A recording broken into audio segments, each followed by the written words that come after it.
ஓம் மகாதேவியை நமஹ. இன்றைக்கி நம்ம சௌந்தரிய லஹரியுடைய ஸ்லோகம் 22 அர்த்தம் என்ன அப்படிங்கிறத பார்க்கலாம். முதல்ல ஸ்லோகாவை பார்க்கலாம். பவானித்வம் தாசே மயி விதர திருஷ்டிம் சகருணாம் இதி ஸ்தோத்தும் வாஞ்சன் கதயதி பவானித்வமிதியஹ ததைவத்வம் தஸ்மை திசசி நிஜ சாயோஜ்ய பதவீம் முகுந்த பிரம்மேந்திர ஸ்புடமகுட நீராஜித பதாம். இந்த ஸ்லோகத்தை எப்படி நம்ம பிரித்து படிக்கிறது, வேர்ட்ஸ் எவ்வளோ ஈஸியாக நம்ம படிக்கலாங்கிறது எல்லாமே ஒரு பிளேலிஸ்ட்டை போட்டிருக்கேன். நீங்கள் அதில் போய் செக் பண்ணிக்கோங்க. இப்போ இதனுடைய அர்த்தம் என்ன அப்படிங்கிறத பார்க்கலாம். இந்த ஸ்லோகாவுடைய ஒவ்வொரு வரி வரியாக இருக்கிற அர்த்தம் என்ன அப்படிங்கிறத பார்க்கலாமா? பவானி த்வம் தாசே மயி விதர திருஷ்டிம்ச கருணாம் அப்படின்னா என்ன அர்த்தம்னா, பவானி அப்படிங்கிறது யாருன்னா, பவன் அப்படிங்கிறது சிவனுடைய இன்னொரு பேர். அந்த பவனுடைய பத்னியானவளை பவானி அப்படின்னு சொல்கிறாங்க. அந்த பவானியை அழைத்து என்ன சொல்கிறாங்க? த்வம் தாசே மயி, நான் உனது அடியவன், விதர திருஷ்டிம்ச கருணாம், உன்னுடைய அருட்பார்வையால் என்னை பாருங்கள். ஸ்தோத்தும் வாஞ்சன் இதி ஸ்தோத்தும் வாஞ்சன் கதையதி பவானி த்வமிதியஹ.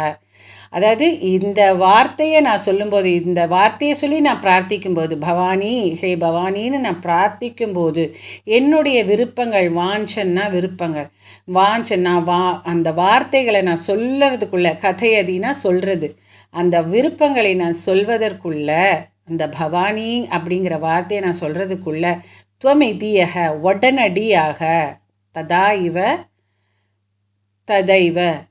உடனடியாக எனக்கு உங்களுடைய, துவம் தஸ்மை திசசி நிஜ சாயுஜ பதவி, எனக்கு உடனடியாக அந்த விடுதலையான நிலையை, அந்த விடுதலை நிலையை எனக்கு நீங்கள் அருள் புரிவீங்க அப்படின்னு சொல்கிறாங்க. அதாவது ததைவத்துவம் தஸ்மை திசசி நிஜ சாயுஜ பதவி, உண்மையாகவே அந்த விடுதலையற்ற நிலையை நான் அடைகிறேன் அப்படின்னு சொல்கிறாங்க. முகுந்த பிரம்மேந்திர ஸ்புடமகுட நீராஜித பதாம். இப்போ அம்பாளுடைய முகம் இந்த ஆரத்தி எடுத்தால் எப்படி அழகாக ஜொலிக்கும், அது மாதிரி இருக்குது.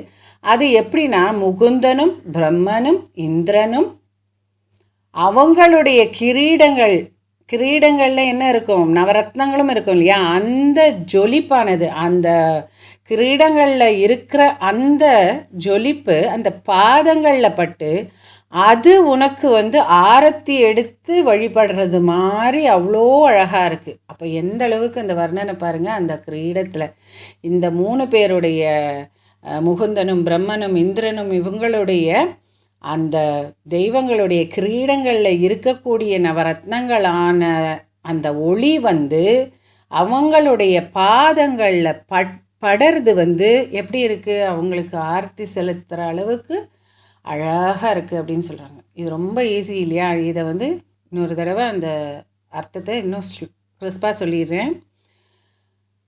பவானி, அம்மா, உன்னை பவானி என்று யார் அழைக்கிறாங்களோ அவங்களுக்கு உன்னுடைய கருணையான அந்த பார்வையை செலுத்தி, உன்னுடைய ஊழியனாக அவனை கருதி, உன்னுடைய தாசனாக அவனை ஏற்று, உன்னுடைய பார்வையை அவன் மீது செலுத்துவாயாக.